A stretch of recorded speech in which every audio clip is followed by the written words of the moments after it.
আজকে মোবাইলে দেখতে পেলাম একটা জিনিস, দেখে আমার চোখে পানি চলে এলো, যে বাংলাদেশের দীপু বলে একটা ছেলে, ছেলেটা হিন্দু ধর্মের মনে হয়, তো ও কোনো একটা বিষয়ে আল্লাহ নবী সাল্লাল্লাহু আলাইহি ওয়াসাল্লামের ব্যাপারে কোনো কথা বলেছে, কোন একটা কথা বলেছে।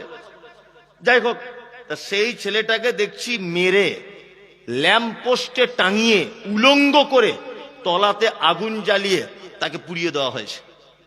আস্তাগফিরুল্লাহ, এত নির্মম ভাবে অত্যাচার একটা মানুষ কিরকম করে। এই ঘটনার জন্য সোশ্যাল মিডিয়াতে ইসলামের কলঙ্ক হচ্ছে। ইসলাম সম্পর্কে মানুষ ভুল ধারণা করছে, অথচ ইসলাম এটা নয়। মুহাম্মদ সাল্লাল্লাহু আলাইহি ওয়াসাল্লাম, যিনি আমাদের নবী, তায়েফের মাঠে রক্তাক্ত অবস্থাতে বেঈমানদের হাতে যখন মার খেয়েছিলেন, পাহাড়ে নিযুক্ত থাকা ফেরেশতারা আল্লাহর নবীকে বলেছিলেন, আল্লাহর নবী, আপনি একবার যদি অর্ডার দেন, দুই দিকের দুটো পাহাড়কে এক জায়গায় চেপে এদেরকে শেষ করে দিব। আল্লাহর নবী সাল্লাল্লাহু আলাইহি ওয়াসাল্লাম শেষ করার কথা বলেছিলেন না তাদেরকে ক্ষমা করে দিয়েছিলেন? ক্ষমা করে দিয়েছিলেন।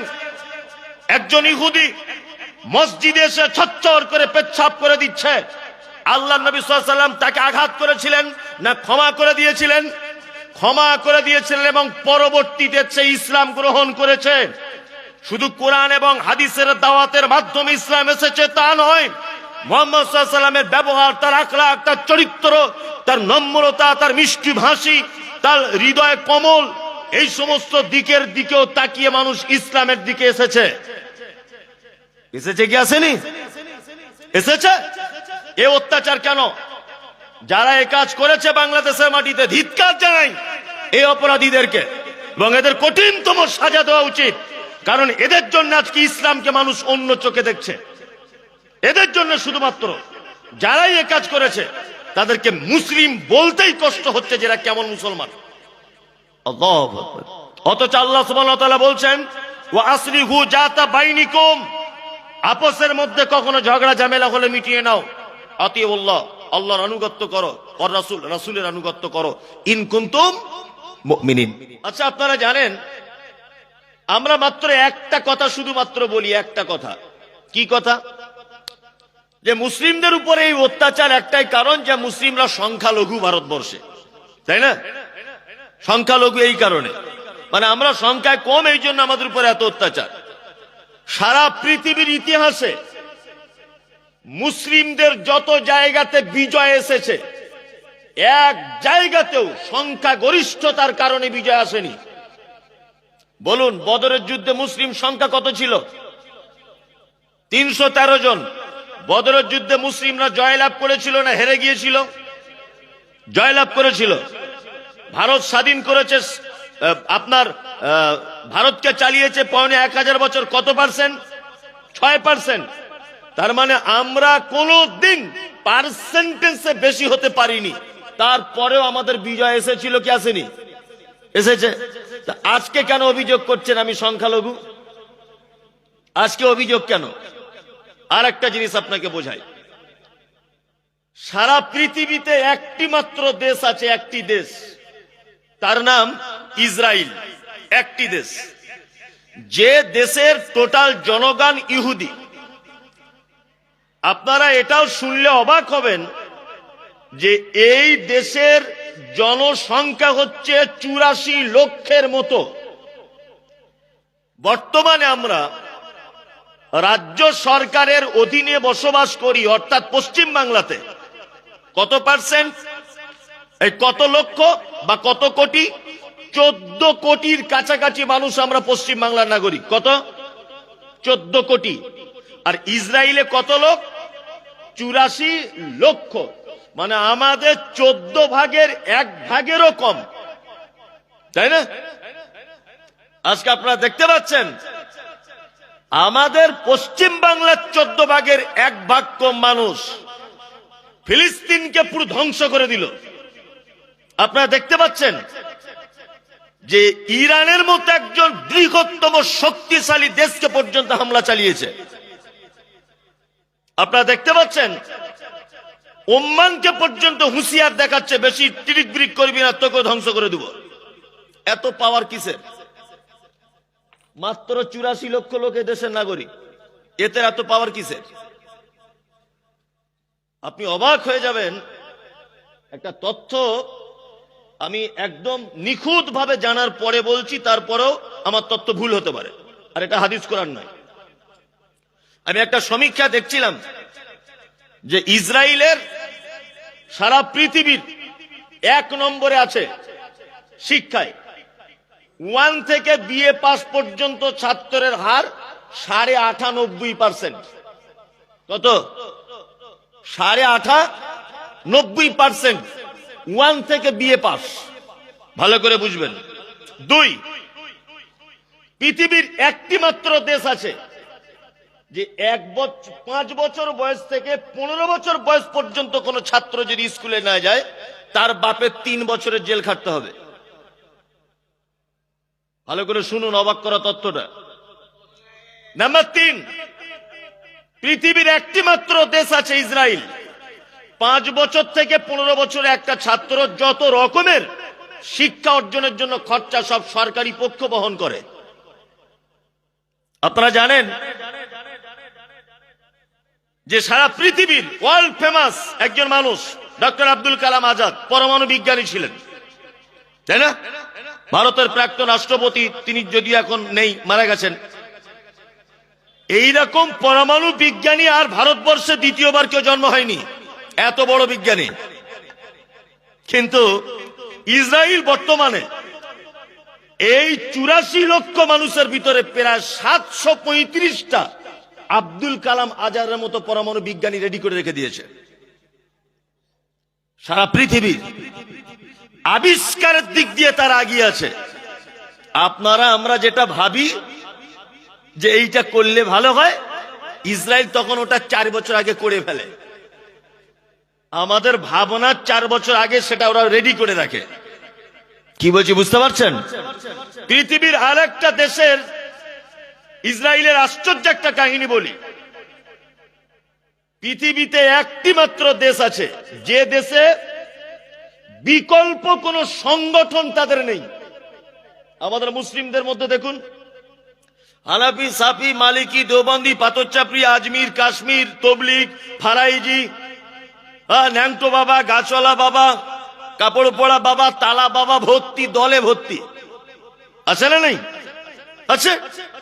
পৃথিবীর একটি দেশ আছে যেখানে কোনো দল নেই, সবাই একটাই ডাক, আমরা ইহুদি। তারা কারা? ইসরায়েল। এখানকার কিছু তথ্য আপনাদেরকে আমি দিলাম, এটা কিন্তু মনে রাখবেন, এটা মনে রাখবেন।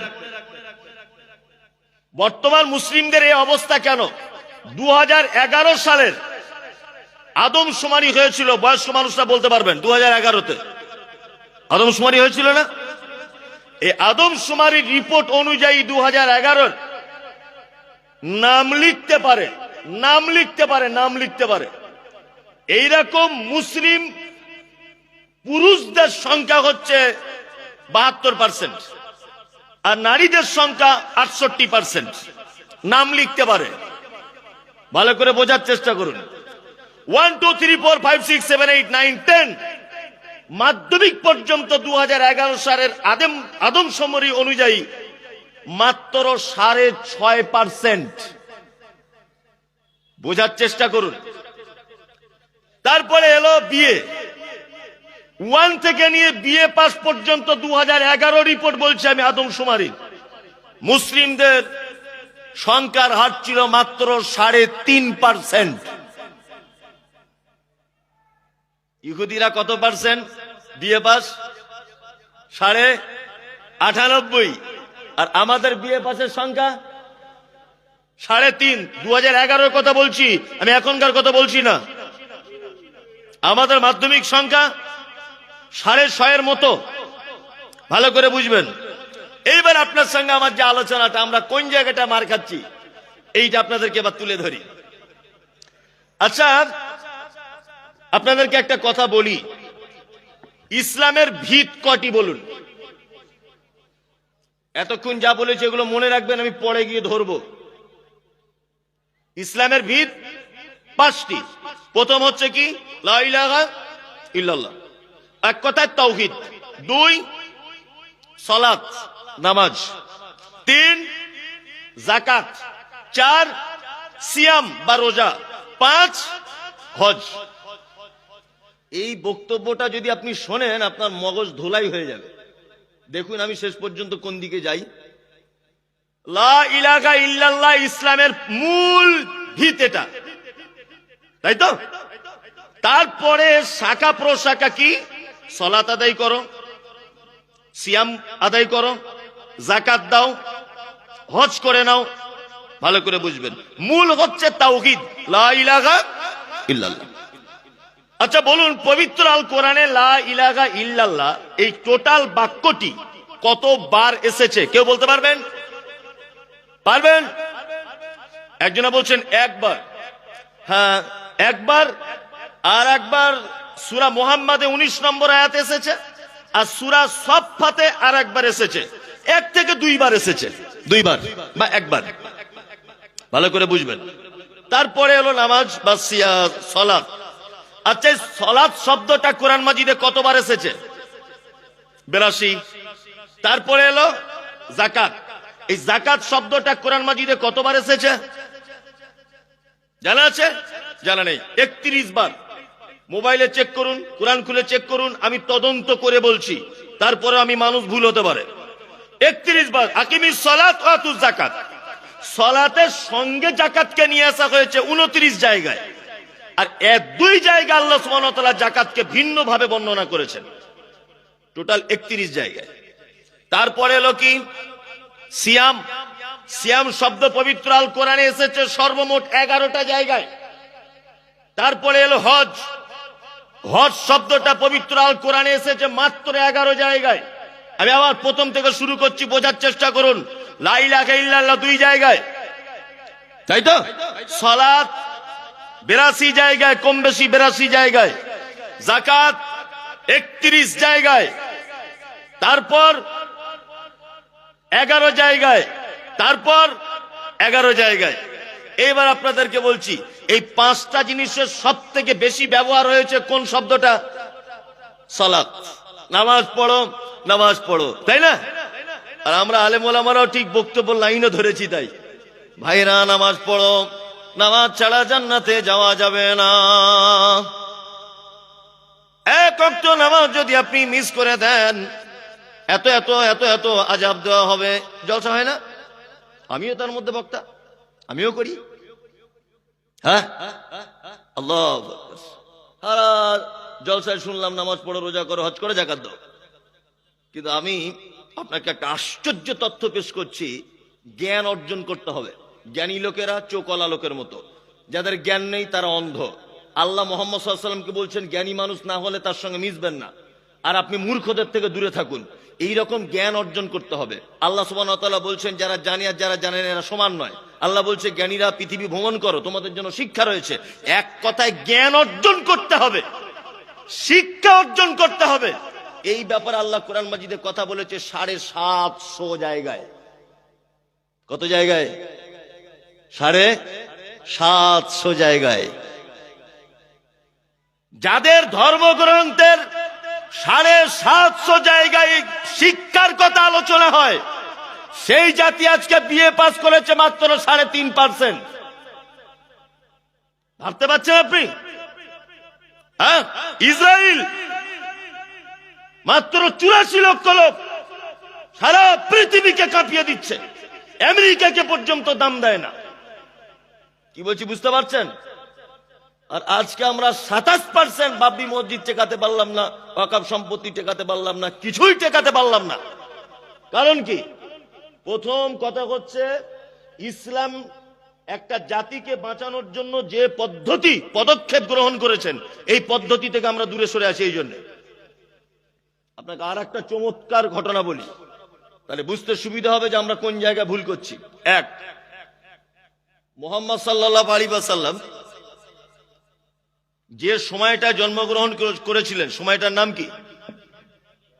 আইয়ামে জাহিলিয়াত, বর্বরতার যুগ, মানে অসভ্যতার যুগ। সেই যুগে 4টি পাপ ছিল সব থেকে বড় পাপ। কটি পাপ?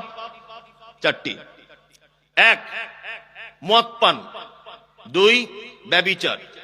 3, চক্রবৃদ্ধি হারে সুদ, 4 গোত্তরীয় ঝামেলা, বংশে বংশে ঝামেলা। আউস এবং খাজরাত গোত্রের মানুষেরা, আলেম ওলামারা আছেন জানেন, যে একটা উটকে পানি পান করানোকে কেন্দ্র করে, একটা উট মানে ওই বংশের উট এই বংশের কূপে পানি পান করে নিয়েছে, এইটাকে কেন্দ্র করে যারা যুদ্ধ চালিয়েছে, প্রায় 100 বছরের কাছাকাছি যুদ্ধ চালিয়েছে। সেই যুগে সব থেকে বড় পাপ ছিল 4টে। আল্লাহ নবী সাল্লাল্লাহু আলাইহি ওয়াসাল্লাম ছোট থেকে তিনি ছিলেন নরম হৃদয়ের মানুষ, প্রতিবাদী মানুষ এবং মিষ্ট ভাষী ছিলেন। তিনি অন্যায় দেখলে প্রতিবাদ করতেন, মানুষের সঙ্গে মিষ্টি ভাষায় কথা বলতেন, অপরাধীকে নিজের অন্তর কোমল করে ক্ষমা করে দিতেন। এই সমস্ত গুণ ওনার ভিতরে ছিল। আমি যে ঘটনাটা বলছি এটা নবী হবার আগে, নবী হবার আগে। আল্লাহ নবী সাল্লাল্লাহু আলাইহি ওয়াসাল্লাম সমাজের এই অন্যায় দেখার ফলে তিনি একটা সংগঠন তৈরি করেছিলেন। সংগঠন, এই সংগঠন নাম দেওয়া হয়েছিল হিলফুল ফুজুল। যুবকদেরকে নিয়ে তিনি একটা সংগঠন তৈরি করেছিলেন, যে অন্যায় যদি প্রতিরোধ করতে হয় তাহলে যুবকদেরকে দিয়ে অন্যায় প্রতিরোধ করতে হবে। সংগঠনের মাধ্যমে ঐক্যবদ্ধভাবে একটা জাতিকে পরিবর্তন করা যাবে। আল্লাহ নবী সাল্লাল্লাহু আলাইহি ওয়াসাল্লাম ছোট থেকে লেখাপড়া জানতেন? জানতেন? জানতেন না। এরই মাঝখানে মুহাম্মদ সাল্লাল্লাহু আলাইহি ওয়াসাল্লাম যেতেন কোথায়? গারে হিরায় আল্লাহ ধ্যান করতেন। একদা জিবরিল এলেন, এসে বলছেন ইকরা, আপনি পড়ুন। আল্লাহ নবী সাল্লাল্লাহু আলাইহি ওয়াসাল্লাম বলছেন আমি পড়তে জানি না। জিবরিল আমিন আল্লাহ নবী সাল্লাল্লাহু আলাইহি ওয়াসাল্লামের সঙ্গে নিজেকে ধরে চাপ দিয়ে ধরে বললেন, বলুন ইকরা। আল্লাহ নবী বলছেন পড়তে জানি না। আবার বলছেন বলুন ইকরা। মুহাম্মদ সাল্লাল্লাহু আলাইহি ওয়াসাল্লাম বললেন ইকরা। 5টি আয়াত অবতীর্ণ হলো। আচ্ছা বলুন, এখানে একটা প্রশ্ন আপনাদের কাছে আগে বলেছি, ওটা ধরছি। মক্কায় তখন কটা পাপ ছিল?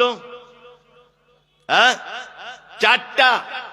আল্লাহ কোরআনের আয়াত অবতীর্ণ করতে পারতেন এই 4টে পাপের ব্যাপারে, যে মদ তোমাদের জন্য হারাম, ব্যভিচার তোমাদের জন্য হারাম, চক্রবৃদ্ধি হারে সুদ তোমাদের জন্য হারাম, গোত্তরীয় ঝামেলা তোমাদের জন্য হারাম। এই প্রসঙ্গে আয়াত অবতীর্ণ না করে মুহাম্মদ সাল্লাল্লাহু আলাইহি ওয়াসাল্লামকে গারে হিরাতে ডেকে নিয়ে গিয়ে বলছেন ইকরা, আপনি আগে পড়ুন, আগে পড়াশোনা করুন, পড়াশোনা করুন।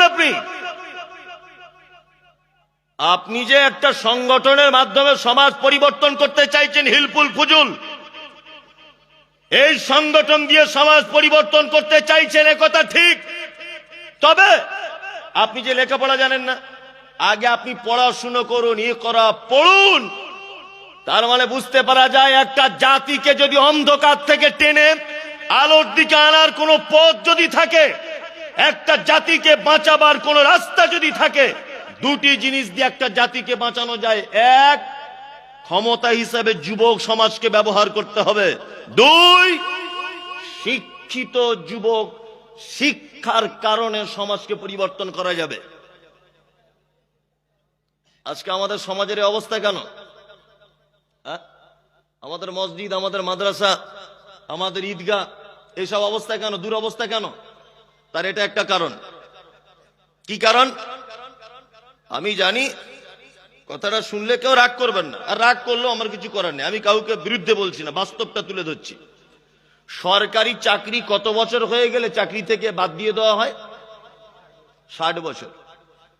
তার মানে সরকারি কর্তৃপক্ষ জানে 60 বছর হয়েছে মানে লোকটা চোখে কম দেখবে, তাই না?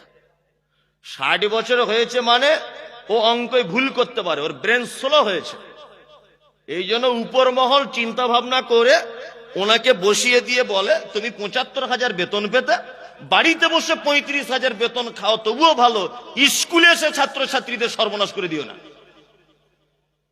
কারণ তোমার বুদ্ধির লোপ পেয়েছে, তোমার জ্ঞান ধীর গতিতে চলছে। এই জন্য 60 বছর বয়স হলে ওর চাকরি থেকে বসিয়ে দেওয়া হয়, তাই না? আর আমরা মুসলমানরা এত বড় মাথা মোটা, মসজিদের সেক্রেটারি হচ্ছে যখন নির্বাচন, কেশিয়া সভাপতি হচ্ছে, তখন বলছে আমাদের ফজলু মাস্টারকে করলে হয় না, 84 বছর বয়স। বোঝার চেষ্টা করুন, আমি বলছি 84 বছর বয়সে যে ওকে সেক্রেটারি করলেন, ও মসজিদের কি উন্নতি করবে? ও তো নিজে হাঁটতে পারে না, উনি তো নিজে হাঁটতে পারেন না। সমস্ত জায়গাতে মাদ্রাসা, মসজিদ, ঈদগাহ, সমস্ত জায়গায় ইয়াং জেনারেশন, যুবকদেরকে দিয়ে কাজ করাতে হবে।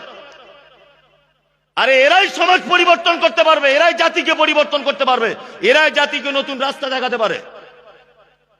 আর এরা সেই যুবক পরের বাগান থেকে বাঁশ কেটে এনে দক্ষিণ পাড়ার সঙ্গে ঝামেলা করে নিজের পাড়াতে রাত 12টার সময় ক্লাব তৈরি করতে পারে পরের জমি দখল করে।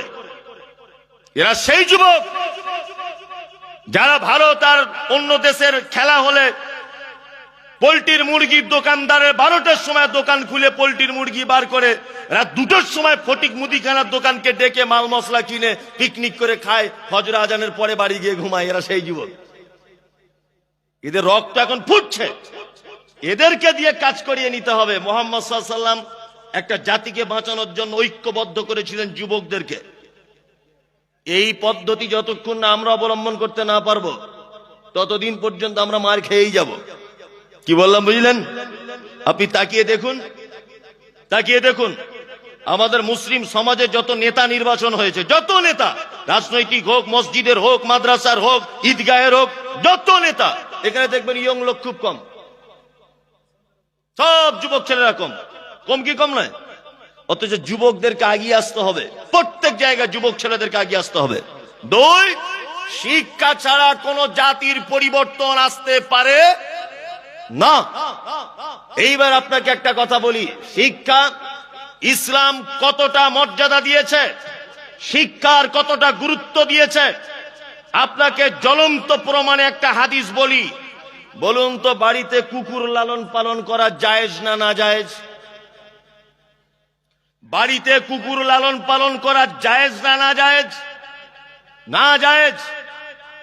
আলেম ওলামারা রয়েছেন, কেউ যদি বাড়িতে ইচ্ছা করে কুকুর যদি লালন পালন করে, প্রত্যেক দিন সকালবেলা তার আমলনামা থেকে 2টো উহুদ পাহাড়ের সমান নেকি মাইনাস করে দেওয়া হবে, কুকুর যদি কেউ পালে বাড়িতে। কিন্তু যে মালিক তার কুকুরকে শিক্ষা দিয়েছে এটা আমাদের মুরগি ধরবি না, ও ধরে না, কিন্তু ফটিকের বইয়ের মুরগি দেখলে ধরতে যায়। এটা আমার বেটা কামড়াবি না, ও কামড়ায় না। সাইফুলের বেটাকে দেখলে কামড়াতে যায়। এই, এটা আমাদের বাড়ির ছাগল ধরবি না, অরিজিনালি মালিকের ছাগল ধরে না, অন্য ছাগল দেখলে ধরে।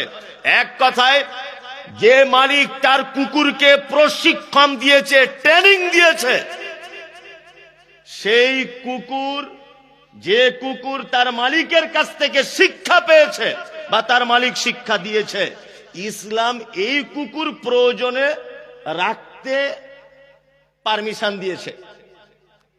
তোমার ধানের জমি, আমের বাগান, পোল্ট্রির ফার্ম, তোমার গোট ফার্ম, তোমার কোন একটা ভালো বিজনেস, রাস্তার ধারে তোমার দোকান, তোমার সিকিউরিটির পারপাসে তুমি ওই ট্রেনিং ওয়ালা কুকুরকে বাড়িতে রাখতে পারো। তার মানে মুহাম্মদ সাল্লাল্লাহু আলাইহি ওয়াসাল্লাম মানুষ তো দূরের কথা, শিক্ষিত কুকুরকে পর্যন্ত সম্মানের চেয়ার দিয়েছেন। কি বলছি বুঝতে পারছেন? মানুষ তো দূর কি বাত হয়, শিক্ষিত কুকুরকে আল্লাহর নবী সম্মানের চেয়ারে বসিয়ে দিয়েছেন। বসো, তুমি তো লেখাপড়া জানো, মানে মালিক তোমাকে লেখাপড়া শিখিয়েছে, ঘরের মুরগি বুঝার পরের মুরগি বুঝো, তুমি থাকতে পারবে বাড়িতে। বুঝতে পারছেন কি বলছি?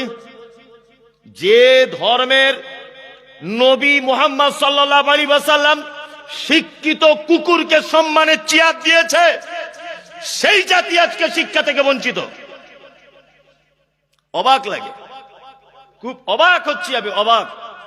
12 বছরের ছেলে, 12 বছরের রাজমিস্ত্রি লেবার কাজ করছে আর বিড়ি টানছে। 12 বছরের ছেলে, আল্লাহু আকবার। অথচ মহান আল্লাহ তাআলা বলেন, কুল হাল ইয়াস্তাবিল্লাযীনা ইয়ালামুনা ওয়াল্লাযীনা লা ইয়ালামুন। নবী আপনি বলুন, যারা জানে আর যারা জানে না এরা সমান নয়। কুল হাল ইয়াস্তাবিল আমা ওয়াল বাসীর ওয়াজ যুলুমাতু ওয়ান নূর। নবী আপনি বলুন, যারা শিক্ষিত লোক তারা চোখওয়ালা লোকের মতো, যারা অশিক্ষিত লোক তারা অন্ধ লোকের মতো। এবার একটা প্রশ্ন আসবে শিক্ষিত মানুষদের মনে, বা যারা প্রশ্ন করতে পছন্দ করে তাদের এটা প্রশ্ন যাচ্ছে। আসলে এখন আমরা প্রশ্ন করি তো আমাদের চিন্তা ভাবনা আলাদা, নয় বক্তাকে ঠকানোর জন্য, নয় অন্য কাউকে কষ্ট দেওয়ার জন্য, নিজে সংশোধন হবে এই প্রশ্ন আলেম ওলামাদেরকে করে না। কি বললাম বুঝলেন? একজনা প্রশ্ন করছে, হুজুর যে বক্তব্য দেন আর বলেন কাঁধে দুজন ফেরেশতা থাকে, তারা নাকি সব লিখে রাখে। তা আমার জানতে ইচ্ছা করছে তাদের খাতাগুলো কোথায় থাকে। যে এইটা জেনে তোর বাপের লাভ কি? বিয়াদব কোথাকারে, তাদের খাতা কোথায়, তোর জেনে লাভ কি? এটা এখনো প্রশ্ন করছে, হুজুর নবীর বাপ জান্নাতে যাবে না জাহান্নামে যাবে, এটা জেনে তোমার লাভ কি? জান্নাতে গেলেই বা তোমার ক্ষতি কি, আর জাহান্নামে গেলেই বা তোমার উপকার কি? আর এটা জেনে তোমার লাভটা কি? এটা জেনে তোমার লাভ কি? শুধু আজে বাজে প্রশ্ন। আমি বক্তব্য রাখছি ছাত্র জীবন থেকে, বক্তা। তা আমাকে কেউ এই পর্যন্ত বললো না যে আপনি ভাদু মাদ্রাসা এসছেন? হ্যাঁ হ্যাঁ, 1 ঘন্টা আগে এসছেন, তো আলহামদুলিল্লাহ। তা মৌলী সাহেব আমি 2 রাকাত নামাজ পড়ছি, একটু দেখুন তো আল্লাহ নবীর মতো করে হচ্ছে কিনা। এ লোক নাই। আল্লাহুম্মা বাঈদ বাইনি ওয়া বাইনা খাতায়ায়া কামা বা'আদতা বাইনাল মাশরিকি ওয়াল মাগরিব, দুআয়ে সানাটা বলছি আমার সঠিক করে হচ্ছে কিনা দেখুন তো। এ প্রশ্ন করার লোক নাই। এই প্রশ্ন করার লোক নাই। ও প্রশ্ন করছে কি নবীর বাপ জান্নাতে যাবে না মা জান্নাতে যাবে, এইটা আগে বলুন। মানে কি নিজে পরিবর্তন হবে এই প্রশ্ন আসে না। আপনাদের মনে একটা প্রশ্ন আসতে পারে যে আপনি শিক্ষা অর্জনের কথা বারবার বলছেন, কোন শিক্ষা অর্জন করব? আমার আগে যিনি বক্তব্য রাখছিলেন মাদ্রাসা সেক্রেটারি সাহেব, উনি শিক্ষা সম্পর্কে অনেক কথা বললেন। তারপরে বললেন মাদ্রাসা গুলো চালাতে হবে, মাদ্রাসায় ছাত্র দিতে হবে, বলছিলেন না? হ্যাঁ, শিক্ষা 2 প্রকারের। কয় প্রকার? 2। একটা দুনিয়াবি আর একটা দ্বীনি। 2টা শিক্ষায় অর্জন করতে হবে। মুহাম্মদ সাল্লাল্লাহু আলাইহি ওয়াসাল্লাম বলেছেন, তালাবুল ইলমি ফারিজাতুন আলা কুল্লি মুসলিমিন, প্রতিটা মুসলিম নরনারীর জন্য দ্বীনের জ্ঞান অর্জন করা কি ফরজ। এইটা যদি আদায় আপনি না করেন আপনি বেঈমান হয়ে যাবেন। তার প্রমাণ করব, তারপর আমি ছাড়বো বক্তব্য। যার ভিতরে দ্বীনের জ্ঞান নেই সে বেঈমান হয়ে মারা যাবে। আমি এই কথা বলছি, আপনি এটা লিখে নেন। যার ভিতরে দ্বীনের জ্ঞান নেই সে বেঈমান অবস্থায় মারা যাবে, এ কথা 100%। যদি বলছেন কেমন করে এত জোর দিয়ে বলছেন, প্রমাণ করুন, আপনাকে আমি প্রমাণ করছি, দেখে নেন। আচ্ছা বলুন তো, মানুষকে কি দিয়ে তৈরি করা হয়েছে? কি? মাটি। আলহামদুলিল্লাহ, এটা কে বলেছে? আল কোরআন। এখন আপনার ছেলে স্কুলে পড়ে, স্কুলে মাটিকে, একটা লোককে বা একটা মানুষকে কি দিয়ে তৈরি করা হয়েছে, এটা কি শিক্ষা দেওয়া হয়? হ্যাঁ, বিবর্তনের মাধ্যমে। এখানে অনেক জেনারেল শিক্ষিত ভাইয়েরা আছেন না, শিক্ষা দেওয়া হয় কি হয় না? তার একটা নমুনা আপনাকে বলি। হেডমাস্টারের ঘরের পিছনে দেখবেন একটা ক্যালেন্ডার আছে, ডাক্তার বাবুর পিছনে একটা ক্যালেন্ডার আছে, ওতে দেখবেন একজন এরকম করে আছে, আর একজন একটু এরকম, আর একজন শিবপাঞ্জির মতো, আর একজন গড়িয়ালের মতো, তারপর একজন অর্ধুলঙ্গ, তারপর একজন বানরের মতো, তারপর একজন মানুষ। এই ক্যালেন্ডার দেখেছেন আপনারা? দেখেছেন? তার মানে এইটা দ্বারাতে বোঝানো হয় যে মানুষের বিবর্তন হতে হতে হতে হতে মানুষ হয়েছে। তাহলে বলুন, কোরআন বলছে খাফাইনা খালাকনাকুম মিন তুরাবিন সুম্মা মিন নুতফাতিন সুম্মা মিন আলাকাতিন সুম্মা মিন মুদগা। মানুষকে তৈরি করা হয়েছে মাটির উপাদান দিয়ে। আর স্কুলে পড়ানো হচ্ছে 200 বছর আগেকার, 200 বছর পিছেকার একজন ব্যক্তি, তার নাম চার্লস ডারউইন। চার্লস ডারউইনের থিওরিকে স্কুলে পড়ানো হচ্ছে বিবর্তনের মাধ্যমে মানুষের জন্ম। চার্লস ডারউইনের এই থিওরি পড়ানো হয়নি স্কুলে, বানর থেকে মানুষ। তাহলে কোরআন বলছে মাটি থেকে, স্কুলে আপনার বেটা পড়ে আসছে বানর থেকে।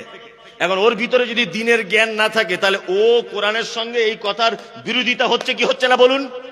তাহলে ওর ঈমান থাকবে? থাকবে? থাকবে না। আমার মাঝে মধ্যে ইচ্ছা হয় যে চার্লস ডারউইন যদি বেঁচে থাকতো তাহলে একবার ওনার কাছে গিয়ে বলতাম যে আপনি কি কথা বললেন, বানর থেকে মানুষ হয়? চি চি চি চি, কি চিন্তা ভাবনার কথা। আমার বাড়িতে একটা দেশি গরু আছে, 1-1.5 কেজি করে দুধ হয়। কি বললাম বুঝলেন? তা আমার বোঝানোর জন্য, এটা অরিজিনাল নয়। তো আমার স্ত্রী আমাকে বলছে যে মৌলী সাহেব, এই 1.5 কেজি দুধে তো এখন হচ্ছে না, ছেলে মেয়ে দুজনা খায়, আপনার আব্বা মা খায়, তো দুধ বেশি হবে এরকম গরু পাওয়া যাবে না? তা আমি ডাক্তারকে বললাম ফোন করে, ডাক্তার ভাই আচ্ছা কি করা যায় বলুন তো, এই দেশি গরুটা বিক্রি করে দেবো নাকি, ও দুধ বেশি হবে এরকম গরু কিনি। তখন ডাক্তার বলছে কি দরকার, আপনার গরু যখন আবার বাচ্চা দেওয়ার টাইম হবে আমাকে বলবেন, আমি একটা জার্সি গরুর ইনজেকশন পুশ করে দেবো, জার্সি গরুর বাছুর হবে। আচ্ছা বলুন তো এটা হয় কি হয় না? হয়। সত্যি জার্সি গরুর বাছুর হয়েছে, জার্সি গরুর দুধ বেশি হয়, দেশি গরুর কম হয়। আমার স্ত্রী এটা দেখেও তো মেয়েদের বুদ্ধি যা হয়, ও দেখে বলছে সাংঘাতিক ব্যাপার, দেশি গরু পেট থেকে জার্সি গরু, ও তো বোঝে কম। আমার মেয়েটা একদিন খুব কাঁদছে, আব্বা আব্বা কি রে মা, তো বলছে আমাকে একটা হরিণের বাচ্চা এনে দাও না, খেলবো। বলছি মা ওটা তো কিনতে পাওয়া যায় না গরু হাটে। বলছে না আমার হরিণের বাচ্চা এক্ষুনি চাই, তাছাড়া তোমার গাড়িতে ইট মেরে ভেঙে দেবো। যেহেতু কঠিন বিপদ। আমার স্ত্রী তখন ঘর থেকে বার হয়ে বলছে আপনি সব জায়গায় বক্তব্য রাখেন, আপনার এই বুদ্ধি নাই, কেন ডাক্তারকে বলুন একটা হরিণের ইঞ্জেকশন আমাদের গরু দিয়ে দিতে, হরিণের বাচ্চা হবে। বললাম ওরে আল্লাহ তাহলে গোবর আর অন্য জায়গায় দেয়নি, তোর মাথাতেই দিয়েছে, ওই জন্য তো বলে মেয়ে আর পুরুষ। হ্যাঁ, আমার স্ত্রী এই কথা বলার পরে আমি খুব হাসছি যে সত্যি তাই না, হরিণের বাচ্চা হবে না। আমি মিথ্যা করে অভিনয় করে ডাক্তারকে ফোন করেছি স্ত্রীর সান্ত্বনা দেওয়ার জন্য। ডাক্তারকে বলছে আরে শৈলেন বাবু, আগের বারে ইঞ্জেকশন দিলেন জার্সি বাছুর হলো, তো এবারে যদি একটা হরিণের বাচ্চা যদি জোগাড় করে দেন। তা আমাকে তখন বলছে আচ্ছা আপনাকে বক্তা হিসেবে ডাকে কারা? যে কেন? বলছে আরে পাগল, ওর ভিতরে যত পার্টস আছে গরু হবার পার্টস, আমেরিকার গরু ওর পেট থেকে পাবেন, ভিয়েতনামের গরু পাবেন, বাংলাদেশের গরু পাবেন, জার্সি গরু পাবেন, সবকিছু পাবেন ওর পেট থেকে। ওর পেটের যে মেশিন গুলো শুধু গরু তৈরি হবার মেশিন, বাঘ ভলুক হাতি সিংহ উট ঘোড়া এই পাবেন না। চার্লস ডারউইন সাহেবের কাছে আমার একটা প্রশ্ন করতাম যদি বেঁচে থাকতেন, যে ডারউইন সাহেব আপনি বলেছেন বানর থেকে মানুষ হয়েছে, আমার জানতে ইচ্ছা করছে বানর একটা ভিন্ন প্রাণী, ও একটা ভিন্ন প্রাণী, ওর পেট থেকে বা ওর বিবর্তনে কি করে মানুষ হয়?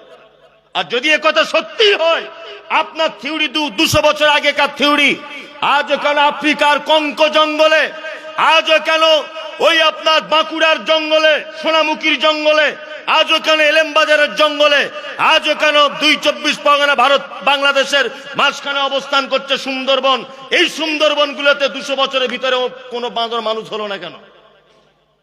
মানুষ হবার কথা ছিল কি ছিল না? তার মানে এই কথার সঙ্গে এই তত্ত্বর সঙ্গে কোরআনের সংঘর্ষ আছে না নেই? আছে না নেই? আচ্ছা, কোরআন বলছে ওর নাম ঈসা, কোরআন বলছে ওর মায়ের নাম মারিয়াম, স্কুলে পড়ানো হচ্ছে ওর নাম যিশু, ওর মায়ের নাম ম্যারি। কোরআন বলছে ওর জন্ম হয়েছে বাইতুল্লাহাম, স্কুলে পড়ানো হচ্ছে ওর জন্ম হয়েছে বেতেলহেম। তাহলে বলুন কোরআনের সঙ্গে এর নামের, এর মানে মায়ের পরিচয়ের, এর জন্মস্থানের বিপরীত শিক্ষা স্কুলে হচ্ছে কি হচ্ছে না? হচ্ছে। তার মানে আপনার ছেলে যদি শুধুমাত্র মাস্টার হয়, আপনার ছেলে যদি শুধুমাত্র ডাক্তার হয়, আপনার ছেলে যদি শুধুমাত্র ইঞ্জিনিয়ার হয়, এই মুমতাজুল ইসলাম বলছি তার যদি দিনের জ্ঞান না থাকে ও বেঈমান হয়ে মারা যাবে। ওই জন্য মুহাম্মদ সাল্লাল্লাহু আলাইহি ওয়াসাল্লাম বলেছেন তালাবুল ইলমি ফারিজাতুন আলা কুল্লি মুসলিমিন। আমি বলিনি আপনার ছেলেকে মাদ্রাসায় পড়ে পাগড়ি বাঁধতে হবে মাথায়, এই কথা আমি বলিনি। আমি বলতে চাইছি দিনের বেসিক জ্ঞানগুলো আপনার ছেলের ভিতরে থাকতে হবে। হারাম কোনটা, হালাল কোনটা, বৈধ কাকে বলে, অবৈধ কাকে বলে, শিরিক কোনটা, কোনটা করলে জাহান্নাম, কোনটা করলে জান্নাত, এই সাধারণ বেসিক জ্ঞানগুলো ইসলামে অর্জন করা ফরজ। তারপরে আপনার ছেলেকে আপনি মাইকেল মধুসূদন দত্ত করুন, রবীন্দ্রনাথ ঠাকুর করুন, কাজী নজরুল ইসলাম করুন, আপনি অনেক কিছু করুন, আমাদের কোনো সমস্যা নেই। দুটো শিক্ষায় প্রয়োজন আছে, আছে না নেই? যে কোনো একটা ধরে যদি বসে থাকেন তাও বিপদ। যদি মনে করেন না আমি জীবনে স্কুলে পাঠাবো না, আমি মাদ্রাসা ভাদুতেই পড়াবো। এবার বুঝলেন ভালো করে বলি, আমার এখন কিডনিতে পাথর, বুঝবেন ভালো করে, কিডনিতে পাথর। কোন মাদ্রাসার হেড মাওলানা একটু অপারেশন করে দিক তো, হাদিস পড়ে পারবে? একটা কোরআনের হাফেজ, তাকে আনা হোক না একটু, আপনি তো ভারত বিখ্যাত হাফেজ, মুমতাজুল সাহেবের কিডনিতে পাথর একটু অপারেশন করে দেন। আচ্ছা বলুন এটা সম্ভব না অসম্ভব? অসম্ভব। তার মানে এই পাথর মাইক্রো সার্জারি করে হোক, ওপেন সার্জারি করে হোক, বার করতেই হবে। এর জন্য কোন জ্ঞানের প্রয়োজন? কোন জ্ঞানের প্রয়োজন? তার মানে দুটো জ্ঞানেরই প্রয়োজন আছে। এই জ্ঞান ছাড়া ওই জ্ঞান অচল, ওই জ্ঞান ছাড়া এই জ্ঞান অচল। আমাদের মাথায় গোবর ঢুকিয়ে দিয়েছে। হ্যাঁ বুবু, তোর মেয়ের বয়স কত? বলছি 15 বছর। বলছে না, আর পড়ানো যাবে না, বিয়ে দিয়ে দেয়। ও বোকা, বিয়ে দিয়ে দিয়েছে। বলছে না, এখন যুগ জামানা খারাপ। বাবা, আমার মেয়ে পর্দায় থাকে, 15 বছর বয়স মানে বিয়ে দিতে হবে। এই এখানে একটা মজার কথা বলে দিই। এইসব কথা আমার সঙ্গে আলেমুল আমাদের নাও মিলতে পারে, তবে আমি খুব অনেক দূরের দৃষ্টি থেকে তাকিয়ে বলছি। আপনার মেয়ে পর্দার ক্ষতি হবে বলে স্কুলে পাঠালেন না, ওই মেয়েটা এবার প্রেগনেন্ট, পেটে বাচ্চা, ও সিজার হচ্ছে কার কাছে? রাম শাম যদু মধু পরপুরুষ ডাক্তারের কাছে। আপনার মেয়েকে উলঙ্গ করে দিয়ে ডাক্তার বাবু নিজে তার লজ্জাস্থান দেখছে, তার পেট পিঠ দেখছে, আর সিজার করে দিচ্ছে পরপুরুষ ডাক্তার। আমি বলছি, আপনার এই মেয়েটাই যদি ডাক্তার হতো, ক্ষতি কি ছিল? ক্ষতি কি ছিল বলুন? এই ভুল ধারণাগুলো মাথা থেকে বার করুন। আপনার মেয়ে স্কুলে যাবে, বিশাল শিক্ষায় শিক্ষিত হবে, হিসাব মেনটেন করবে, পর্দা নিজেকে রক্ষা করবে, পর্দা করে যত দূর পড়াশোনা করা সম্ভব তত দূর পড়াশোনা করুন। আপনার মেয়ে পর্দা ক্ষতি হবে বলে স্কুলে গেল না, তারপরে যখন পরপুরুষের সামনে তাকে সিজার করা হচ্ছে, তখন পর্দার ক্ষতি হবে না? বলছেন না মুলি সাহেব, ওটা তো এমার্জেন্সির ক্ষেত্রে। আমি এটাও বলছি, তুমি কোন দেশে বসবাস করছো জানো না? তুমি এমার্জেন্সির ক্ষেত্রেই তুমি হিসাব মেনটেন করে কোন রকম করে কলেজে যাও, বিশ্ববিদ্যালয়ে যাও। তুমি ডাক্তার হও, তুমি ইঞ্জিনিয়ার হও, তুমি ব্যারিস্টার হও, তুমি উকিল হও। আজকে জাতির অধঃপতন এই কারণে যে জাতির 750 জায়গায় কোরআনে বলা হলো, যে জাতির ধর্মগুরু মোহাম্মদ সাল্লাল্লাহু আলাইহি ওয়াসাল্লাম কুকুরকে শিক্ষিত, কুকুরকে সম্মানের চেয়ার দিয়েছে, সেই জাতি আজ স্কুলে যায় না। সারা ভারতবর্ষে মুসলিমদের মার খাবার কারণ এটা প্রধান কারণ, একদম প্রথম কারণ হচ্ছে এটা। লেখাপড়ার ব্যাপারে অগ্রাহ্য, লেখাপড়ার ব্যাপারে দুর্বলতা। ওই জন্য আপনাকে বলছি, গার্জেন পক্ষ শুনুন, আপনার স্ত্রীকে বলবেন একটা ব্লাউজ মিনিমাম 2 বছর পরতে, ছিঁড়ে গেলে আবার সেলাই করতে বলুন, কারণ ব্লাউজ তো কেউ দেখতে যাচ্ছে না, শাড়ির ভিতরে থাকবে। আপনি লুঙ্গি যেটা ছিঁড়ে গেছে 4 বার সেলাই করুন, তারপরে পড়ুন। জুতো ছিঁড়ে গেছে, ওই শামচি স্টেশনে গিয়ে মুচিকে দিয়ে সেলাই করিয়ে নেন, ওটা আবার 2 বছর পড়ুন। কম খান, কম টাকার জামা কাপড় পরুন, বাড়ি কম দামের করুন, টাকা বাঁচিয়ে বাঁচিয়ে ছেলে মেয়েদের পিছনে ইনভেস্ট করুন, তাদেরকে মানুষ করুন। দেখবেন আমরা সেই 6% মানুষ যারা দেশ চালিয়েছি 1000 বছর, ওই ক্ষমতা যদি আমাদেরকে ফেরত আনতে হয়, তাহলে পৃথিবীর কোনো সুযোগ নেই ওই ক্ষমতা ফেরত আনার। একটাই মাত্র সুযোগ, আপনাকে উচ্চ শিক্ষায় শিক্ষিত হতে হবে, তবে ওই জায়গা আবার ফেরত আসবে, তার আগে নয়। তার আগে কখনো ফেরত আসবে না। কি বলছি বুঝতে পারছেন না? আজকে সব জায়গাতে আমি অবাক হয়ে যাই, আসলে এই কথাগুলো বলি, আর এখন তো সোশ্যাল মিডিয়াতে কথা বলার মতো নাই, মানে আমাকে তো খুঁজছে, সব তো মোবাইলে দেখতে পাচ্ছে চারিদিক থেকে, আর গালাগালি আর মারামারি, আর আমাকে যা গাল দেয়, মনে মনে দুঃখ হয় যে আল্লাহ তুমি কি আমায় জন্মই দিয়েছে গাল খাবারই লেগে, শুধু লোক গাল দিচ্ছে। আমি কি বলেছি? আমি বলেছি যে জাতি শিক্ষার ব্যাপারে এত কিছু বলা। আচ্ছা মাঝখানে একটা কথা বলি, আচ্ছা বলুন তো, আগে নামাজ পড়া না আগে লেখাপড়া জানা? আগে বলুন, আগে শিক্ষা তারপরে নামাজ। মুহাম্মদ সাল্লাল্লাহু আলাইহি ওয়াসাল্লাম দেখলেন একটা লোক 2 রাকাত নামাজ পড়েছে, আমার দিকে ফিরুন, একটা লোক 2 রাকাত নামাজ পড়েছে, লোকটা এসেছে, আল্লাহ নবী জিজ্ঞেস করছেন তুমি নামাজ পড়েছো? লোকটা বলছে আল্লাহ নবী পড়েছি। আল্লাহ নবী বলছেন না তুমি নামাজ পড়োনি। লোকটা আবার গেল, 2 রাকাত নামাজ পড়লো, আবার এলো, আল্লাহ নবী বলছেন তুমি নামাজ পড়েছো? লোকটা বলছে পড়েছি। আল্লাহ নবী নিজের চোখে দেখার পরে অস্বীকার করছেন আর বলছেন না তুমি নামাজ পড়োনি। কারণ কি বলুন তো? কারণ সাল্লু কামা রাআইতুমুনি উসাল্লি, তোমার নামাজ পড়াটা আমার মতো করে হয়নি। তার মানে নামাজ পড়ার আগে নামাজের পদ্ধতি শিক্ষা এটা জানা লাগবে কি লাগবে না? লাগবে। 5 লাখ টাকা খরচা করে হজ করতে গেলেন, কোথা থেকে ইহরাম পড়তে হয়, মিকাত কোথায়, তাওয়াফ কভার করতে হয়, সাফা মারওয়া সাই কভার করতে হয়, টোটাল জ্ঞান, এই টোটাল জ্ঞান শিক্ষা অর্জন করে তবে মক্কায় যেতে হবে, তার আগে নয়। তার মানে প্রত্যেক ইবাদত করার আগে তার ইবাদত সম্পর্কে জ্ঞান অর্জন করা দরকার আছে না নেই? কেউ যদি হাত এইখানে না বেঁধে যদি এইখানে এরকম করে ধরে থাকে, নামাজ পড়ার সময় চলবে? চলবে না তো। তার মানে এই শিক্ষাটা নেওয়ার দরকার আছে না নেই, যে হাত এইভাবে বাঁধতে হবে? তার মানে বুঝতে পারা যাচ্ছে প্রত্যেক ইবাদতের আগে জ্ঞান অর্জন করতে হবে। দুই, যাদের জ্ঞান নেই, যাদের ধর্মীয় জ্ঞান নেই, দুনিয়ার কোনো জ্ঞানই নেই, তাদের একটা ইবাদত গ্রহণ হবে না, কারণ ও তো ইবাদতের পদ্ধতি জানে। ওই জন্য তো মুহাম্মদ সাল্লাল্লাহু আলাইহি ওয়াসাল্লাম বলেছেন তোমার শিক্ষা অর্জন করা ফরজ। ওই জন্য তো বলেছেন ফরজ, জ্ঞান অর্জন করতে হবে। এবার আপনাদেরকে বলি আমি কি, আমার অপরাধ কি? আমার অপরাধ হচ্ছে একটা, আজকে সারা ভারতবর্ষ জুড়ে আপনার গ্রামে আমার গ্রামে উন্নত মানের মসজিদ করার চিন্তা ভাবনা। ওদের মসজিদের 4টে মিনার, আমাদের 12টা মিনার, ওদের 12টা এসি, আমাদের 24টা এসি। এই কম্পিটিশন, মার্বেলের পাথর, আমাদের রাজস্থানের মার্বেলের পাথর, মসজিদ নিয়ে কম্পিটিশন হচ্ছে। হচ্ছে কি হচ্ছে না? করুন। কিন্তু আমি বললাম এ বুদ্ধি আপনাকে কে দিল? এ বুদ্ধি কে দিল? টিনের মসজিদে যা নামাজ পড়লে নাকি 5 তলাতে তাই নাকি, বিনা এসিতে যা নাকি এসিতে তাই নাকি, আর শান করা মসজিদে যা নাকি মার্বেলও তাই নাকি।